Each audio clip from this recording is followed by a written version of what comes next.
Ledakan ini memicu gempa bumi nyata. Ini adalah Hiroshima kedua yang belum pernah Anda dengar. Dan gumpalan cahaya ini dapat sepenuhnya menghancurkan tidak hanya bumi tetapi juga seluruh tata surya. Dari berbagai belahan planet kita hingga penjuru angkasa yang jauh, bersiaplah untuk melihat ledakan paling dahsyat dan mengerikan yang pernah tertangkap kamera.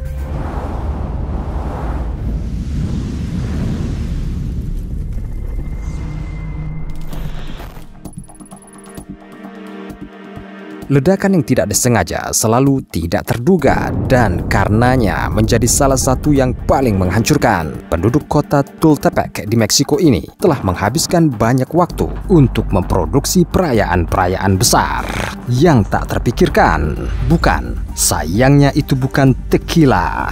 Pada tanggal 20 Desember 2016 di Pasar San Bablito, seorang penjual pergi makan siang sementara barang-barang yang dijual tetap berada di bawah terik matahari. Jika tidak begitu, jualan akan membusuk.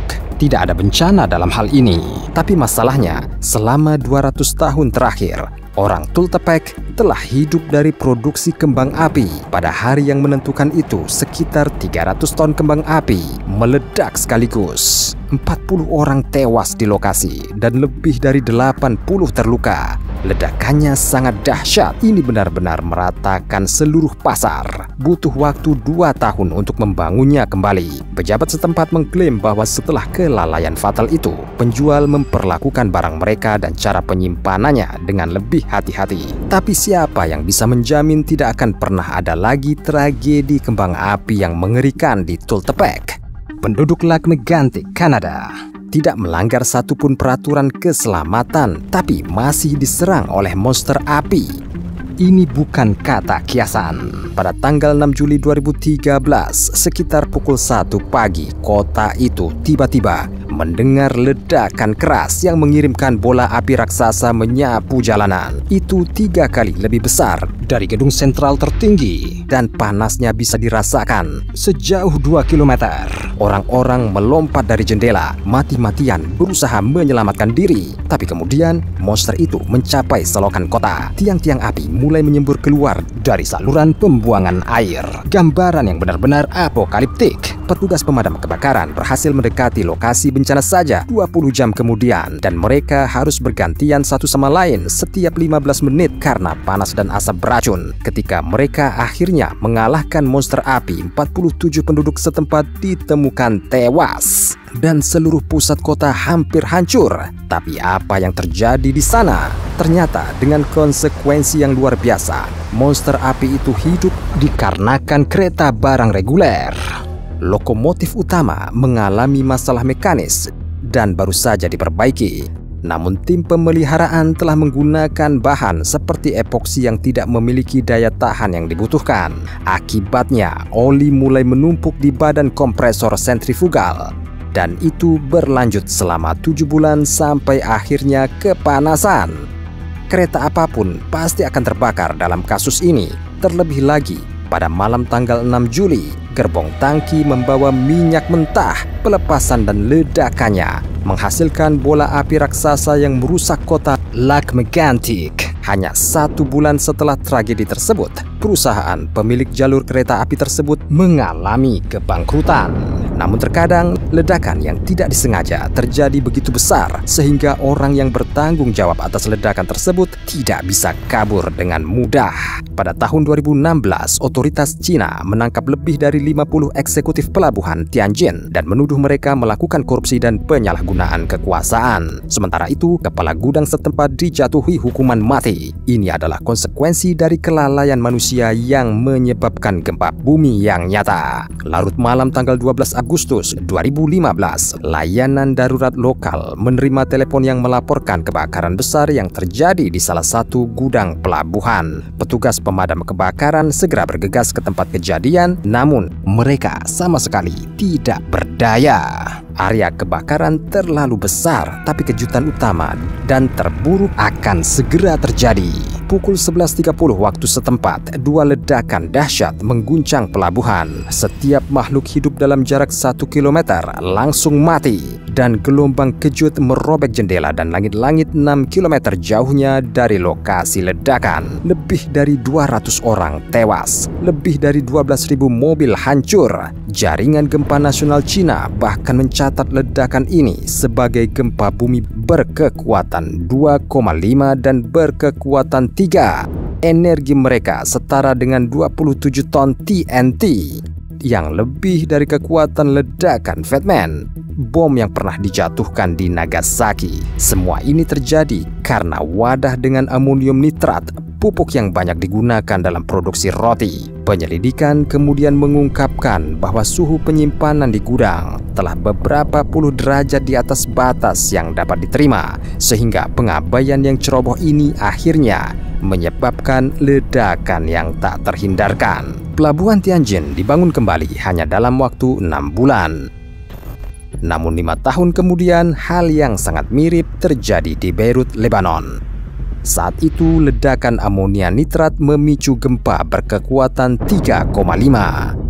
Ini menewaskan sedikitnya 210 orang dan membuat sekitar 300.000 lebih kehilangan tempat tinggal. Protes selanjutnya memaksa pemerintah Lebanon untuk mengundurkan diri. Tetapi jika manusia cukup ceroboh untuk membiarkan ledakan yang begitu mengerikan terjadi, apa yang mampu mereka lakukan ketika mereka ingin meledakkan sesuatu dengan sengaja? Ledakan nuklir lebih menakutkan dan lebih dahsyat daripada ledakan lain yang dapat Anda pikirkan. Pada tanggal 6 Agustus 1945, salah satunya menghancurkan kota Hiroshima di Jepang. Awan jamur menjulang setinggi 7 km yang hanya sedikit lebih rendah dari Mount Everest. 80.000 orang meninggal dalam sekejap. Beberapa dari mereka menghilang tanpa jejak dan hanya meninggalkan bayangan nuklir, siluet tubuh selamanya terukir di permukaan kota. 3 hari kemudian, kota Nagasaki juga dibom. Saat itu awan jamur mencapai 9 km ke langit. Jumlah warga yang meninggal akibat luka-luka dan penyakit radiasi melebihi 140.000 orang. Ledakan mengerikan ini mendorong Kekaisaran Jepang untuk menyerah kepada Amerika Serikat dalam Perang Dunia Kedua. Namun Little Boy dan Fat Man sebenarnya berperingkat di antara nuklir hasil rendah. Kekuatan ledakan mereka masing-masing adalah 15 dan 21 kiloton TNT. Generasi bom berikutnya membawa megaton. Ini adalah perangkat termonuklir yang membutuhkan bahan peledak atom untuk membuat reaksi berantai fisi di bagian kedua bom yang berulang kali meningkatkan kekuatan penghancurnya secara keseluruhan. Ilmuwan Amerika memilih untuk menguji senjata jenis ini pada jarak yang aman dari wilayah mereka sendiri dan pergi ke atol Pasifik seperti Aniwetak. Sedikit yang mereka tahu bahwa konsekuensinya akan jauh lebih buruk dari yang diharapkan. Pada tanggal 1 November 1952, militer meledakkan perangkat termonuklir pertama yang dibuat oleh Amerika Serikat, Ivy Mike. Mungkin benar-benar menakutkan menyaksikan 10 megaton dilepaskan ke atmosfer. Awan jamur naik hingga 37 km di atas tanah yang 4 kali lebih tinggi dari awan di Nagasaki atau Mount Everest. Ledakan itu menenggelamkan salah satu atol, sementara curahan radioaktif menyebar lebih dari 56 km ke sekeliling. Sampel yang diterima setelah ledakan memastikan adanya 2 unsur kimia baru, einsteinium dan fermium. Hasil ini mengilhami militer dan mendorong mereka untuk terus maju. Namun di lain waktu mereka membuat kesalahan besar. Tes pertama dengan nama sandi Castle Bravo dijadwalkan pada tanggal 1 Maret 1954. Tidak ada yang bisa membayangkan bahwa ledakan di tengah lautan luas nantinya akan dijuluki sebagai Hiroshima kedua. Tapi kenapa? Perangkat nuklir Castle Bravo seharusnya tidak sekuat bom Ivy Mike dan memiliki daya ledak kurang dari 6 megaton. Tetapi para pengembang salah perhitungan.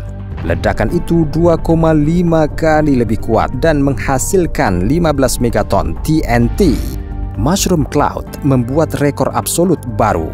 tingginya hampir 45 km dan curahan berasal dari terumbu karang yang rusak dengan kacau menempuh jarak ratusan kilometer, jauh melampaui lokasi pengujian, menghantam 23 anggota awak kapal Daigo Fukuryu Maru, kapal penangkap ikan tuna Jepang. Seluruh nelayan menderita penyakit radiasi akut dan salah satu dari mereka akhirnya meninggal. Itulah mengapa pers Jepang menyebut tes Castle Bravo sebagai Hiroshima kedua. Pemerintah Amerika Serikat harus membayar para korban $15 juta sebagai kompensasi. Namun para ilmuwan Amerika tidak hanya melanjutkan uji coba nuklir tetapi juga memutuskan untuk meledakkan bom lagi 2 bulan setelah peristiwa tragis tersebut. Fakta bahwa perangkat baru itu mirip dengan Castle Bravo dalam hal hasil tidak membuat orang berhenti. Dan meskipun Castle Yankee ternyata tidak terlalu besar dan hanya menghasilkan 13,5 megaton TNT, penciptanya terkejut dengan masalah tak terduga lainnya.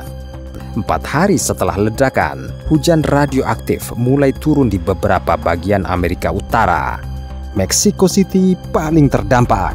Meskipun ibu kotanya terletak 15.000 km jauhnya dari area pengujian, pada tahun-tahun berikutnya rumah sakit setempat mencatat insiden kanker yang tinggi. Sementara itu di sisi lain planet ini, Uni Soviet mengikuti kemajuan ini dengan cermat dan dengan tegas memutuskan untuk mengalahkan Amerika dalam perlombaan senjata nuklir.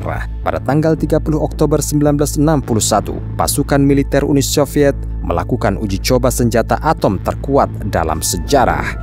Dijatuhkan di Pulau Arktik Novaya Zemlya, dinamai SAR bomba dan menghasilkan 58,5 megaton energi ledakan. Itu seperti 70 bom Fat Man meledak di atas Nagasaki. Awan jamurnya naik ke ketinggian 67 km. Ledakan Fat Man dan Little Boy menghilang begitu saja di latar belakang. Tutup jamur setan ini menutupi 7.000 km persegi. Wilayah ini dapat dengan mudah masuk ke Guangzhou, salah satu wilayah metropolitan terbesar di Cina. Ledakan SAR bomba terlihat bahkan dari Norwegia, Greenland, dan Alaska, dan gelombang kejut yang dihasilkannya mengelilingi dunia 3 kali. Hari itu sepenuhnya membuktikan kapasitas nuklir Soviet dan menunjukkan bahwa hampir tidak ada batas atas kekuatan kekerasan senjata semacam itu. Untuk alasan ini, meskipun perang dingin masih berkecamuk, negara-negara dunia yang memiliki nuklir segera setuju melarang sebagian besar tes ini. Tetapi bahkan ledakan buatan manusia terbesar tidak ada apa-apanya dibandingkan dengan apa yang dapat dihasilkan oleh alam atau semesta tepatnya. Beberapa ledakan yang paling menakjubkan terjadi cukup dekat dengan bumi. Itulah sebabnya teleskop kita terus mendeteksinya dari waktu ke waktu. Jupiter mengesankan para pengamat langit tidak hanya dengan bintik merah besarnya yang legendaris, tetapi juga dengan menunjukkan kepada mereka jejak serangan luar angkasa yang brutal. Begitu beruntungnya salah satunya ditangkap oleh astronom Jepang pada tahun 2001. Sekilas lampu kilat ini tampak sangat kecil, namun jangan lupa bahwa diameter Jupiter 11 kali lebih besar dari bumi. Artinya, benda kecil ini hampir seukuran planet kita. Suhunya mencapai 8.000 derajat Celcius yang lebih panas dari permukaan matahari. Dan selama beberapa detik, kilatannya sendiri 300 kali lebih terang dari bintang kita. Pertunjukan yang tak terlupakan ini dikirim oleh asteroid dengan diameter tidak lebih dari 30 meter. Senin yang khas di Jupiter. Tahun 2009, para astronom memfilmkan asteroid setengah kilometer yang menabrak planet ini. Tidak ada yang spesial, ledakan yang setara dengan 5 miliar ton TNT. Itu seperti 85 bom SAR meledak pada saat bersamaan. Setelah kecelakaan ini, para ilmuwan melihat titik hitam baru seukuran Samudra Pasifik yang bertahan di sana untuk waktu yang sangat lama. Jika asteroid ini jatuh di Samudra Pasifik yang sebenarnya, kita akan tersapu oleh mega tsunami. Sudah waktunya berterima kasih kepada Jupiter karena memiliki bantuan luar angkasa yang berbahaya ini sendiri. sendirian. Di tahun 1994, raksasa gas ini telah menyelamatkan kita dari pembunuh planet komet Shoemaker Levy 9. Jupiter memisahkan komet itu dan tidak membiarkannya menghujani kita dengan 22 pecahan dengan yang terbesar berdiameter 2 km.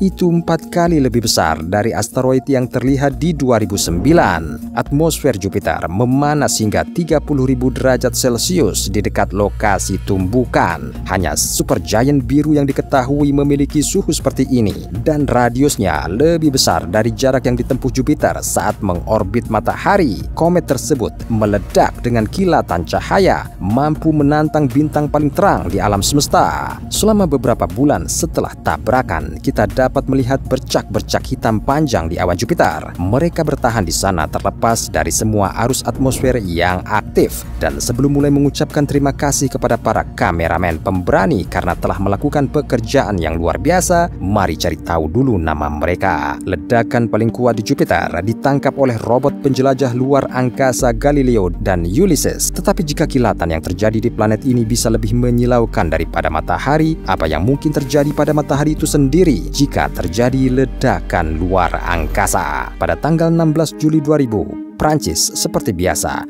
merayakan hari libur nasional utamanya, Hari Bastille. Namun selain kembang api yang terang, ada juga ledakan tak terlihat di langit, dan itu pasti merusak suasana pesta. Masalahnya pada malam liburan, bintik matahari raksasa memuntahkan awan plasma termagnetisasi tepat ke arah bumi. Saat menghantam medan magnet planet kita, itu memicu badai geomagnetik besar. Pada gilirannya, hal ini memicu pemadaman listrik di beberapa wilayah Prancis, membuat warga tidak dapat mengecek berita terbaru dan setidaknya mencari tahu apa yang terjadi. Penerima bertenaga baterai tidak dapat banyak membantu. Badai geomagnetik itu bahkan mengganggu sinyal radio. Jumlah serangan jantung dan stroke meningkat 90% pada hari yang mengerikan itu. Namun jika saya harus memilih seseorang atau sesuatu yang paling menderita akibat badai matahari pada Hari Bastille, itu akan menjadi misi astronomi Jepang yang disebut satelit lanjutan untuk kosmologi dan astrofisika. Gangguan magnetik merusak sistem kontrol on board dan para ilmuwan tidak menyadari perubahan bencana sebelum terlambat. Akibatnya, misi yang mahal itu terlempar ke orbit. Kemudian 3 tahun kemudian, matahari memutuskan untuk menakuti para astronom dan melepaskan badai tepat di malam Halloween. Kita masih belum tahu seberapa kuat semburan matahari ini karena peralatannya yang seharusnya memberi kita informasi ini berhenti pada nilai maksimum yang mungkin dan rusak. Kasarnya, kita dapat membayangkan kekuatan ledakan jika kita mempertimbangkan seberapa cepat jet plasma bermagnet bergerak dari matahari ke bumi. Perjalanannya hanya memakan waktu 19 jam, bukan 2 atau 3 hari seperti biasanya. Bandara di seluruh dunia harus membatalkan ratusan penerbangan karena badai geomagnetik. Itu juga menyebabkan kegagalan sistem di Skandinavia yang menyebabkan pemadaman listrik yang meluas. Aliran partikel bermuatan secara signifikan menghabiskan lapisan ozon planet kita di zona kutub dan pemulihannya memakan waktu lama selama 8 bulan. Tetapi hal terburuk adalah bahwa selama badai Halloween tahun 2003, beberapa rumah sakit melaporkan kematian anak yang tiba-tiba meningkat dan tidak ada yang tahu kenapa. Para ilmuwan percaya bahwa ledakan yang relatif besar di matahari mungkin merupakan akhir dari peradaban kita yang sangat bergantung pada elektronik. Namun ruang yang dalam dan jauh dapat menimbulkan kiamat bagi kita kapan saja.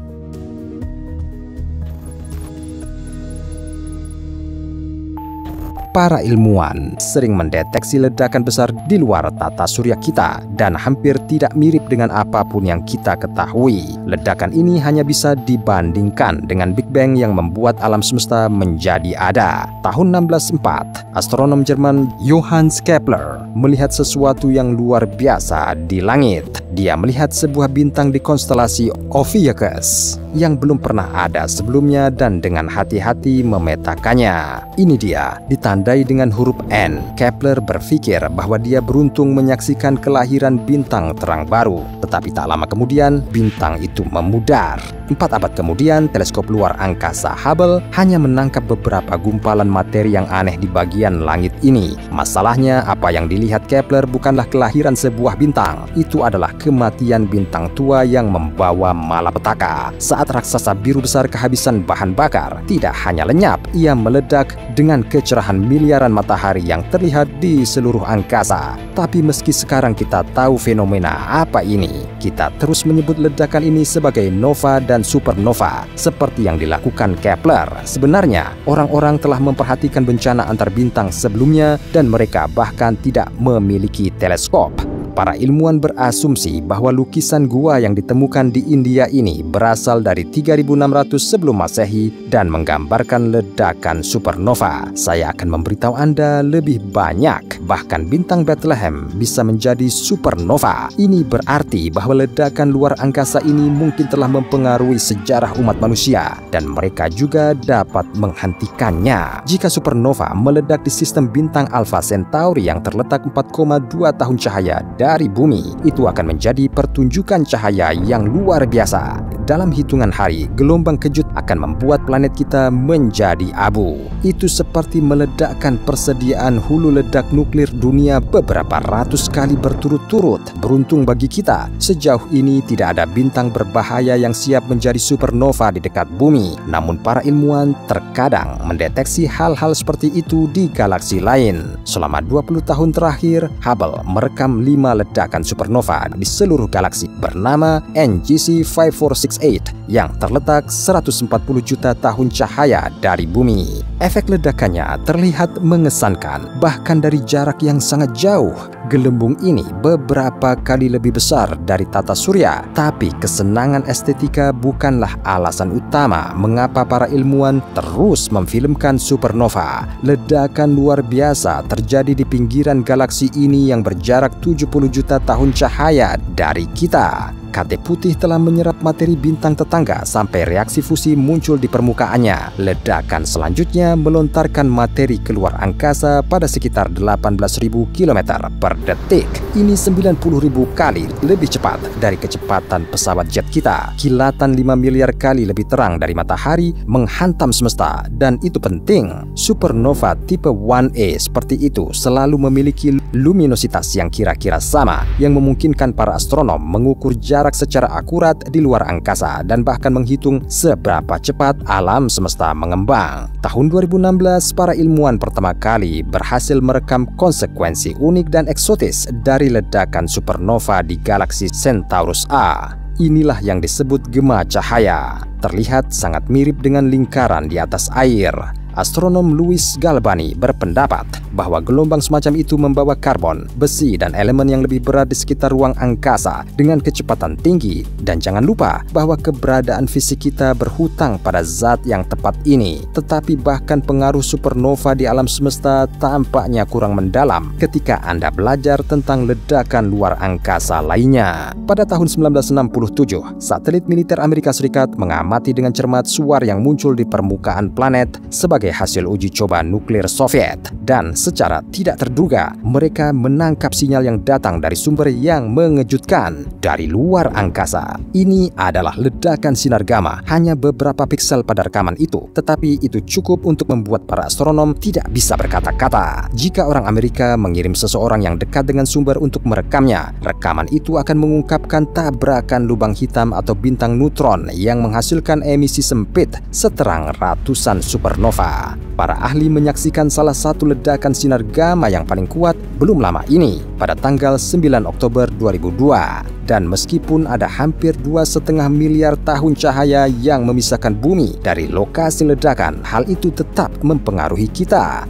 Molekul nitrogen di atmosfer bagian atas mulai membelah menjadi ion di bawah pengaruh sinar gamma. Pada saat yang sama, kegagalan kritis muncul di sistem navigasi radio. Jika sinar mematikan ini menghantam bumi dari dalam galaksi kita, hasilnya akan sangat menghancurkan. Ahli paleontologi menduga bahwa 450 juta tahun yang lalu, ledakan sinar gamma menyebabkan kepunahan massal Ordovisian akhir. Saat itulah, untuk beberapa alasan yang tidak diketahui, Tapi lebih dari 85% spesies hidup tiba-tiba mati. Sayangnya, tidak seperti badai matahari, tidak ada cara untuk memprediksi ledakan sinar gamma yang mematikan saat melintas di ruang angkasa dengan kecepatan cahaya. Mungkin ledakan yang menakutkan telah terjadi dan konsekuensinya sedang dalam perjalanan. Dan ketika mereka mengejar kita, separuh bumi yang langsung menghadap hantaman itu akan berubah menjadi satu film foto besar yang tidak menunjukkan apa-apa kecuali bayangan tercetak kita seperti yang ada di Hiroshima. Namun saat kita masih hidup, para ilmuwan berencana untuk menonton satu peristiwa antar bintang secara langsung. Betelgeuse, supergiant merah, akan segera berubah menjadi supernova.